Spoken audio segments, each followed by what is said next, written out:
Here inside the school where the registration is going on. The organizer of this race is with me, Sujo John. And Sujo, first off, thanks for having us here. And tell us a little bit about this race. David, great to have you here. This is our 5th 5K in Highland Village here in the North Texas. And this is all about a non-profit, a Christian ministry called You Can Free Us.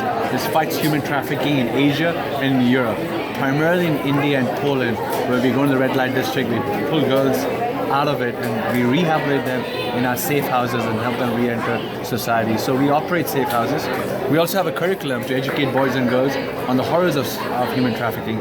And as you know, it's the greatest evils of our time. 46 million people caught up in human slavery. More people caught up in slavery right now than the heights of the transatlantic slave trade. In a community like this, fairly white bread community, this is not something that you would necessarily think of. I know that I didn't really start hearing about human trafficking until about until about 3 years or so ago. Tell me a little bit about that. Is it on the rise, or are we just now paying attention? No, sadly, it's a great question. Sadly, it's on the rise. When we started this in 2010, this was a $32 billion industry. Now it's a $150 billion industry and 46 million people. So it is a problem, not just in Europe or Asia where we are. It's a huge problem in America. In fact, the sad part of it is in Texas, I think is ranked number 2 in the nation.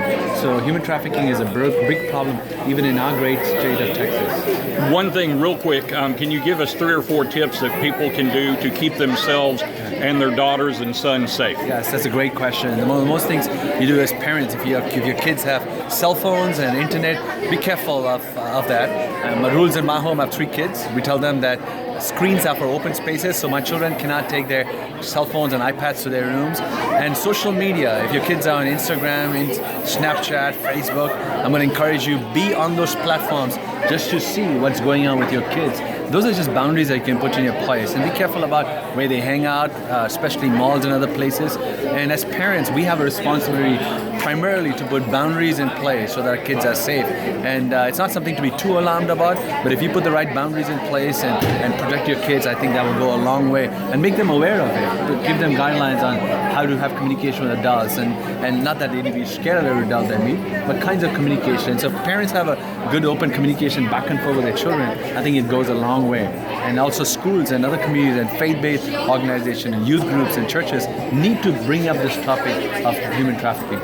Folks, once again, we are here with the You Can Free Us 5K. We are located in Denton County. This is county number 6. On my walk across Texas, this is the Fat Man on a Mission, getting ready to go strap on my shoes and see if I can't finish this course. We'll talk to you later. Have a good one. I've just been so inspired by this man's story, and so I'm going to encourage all of you to support his mission and keep following him, and hopefully his journey will inspire many of you to do something big. Every human life has a story, and here's an incredible story right here.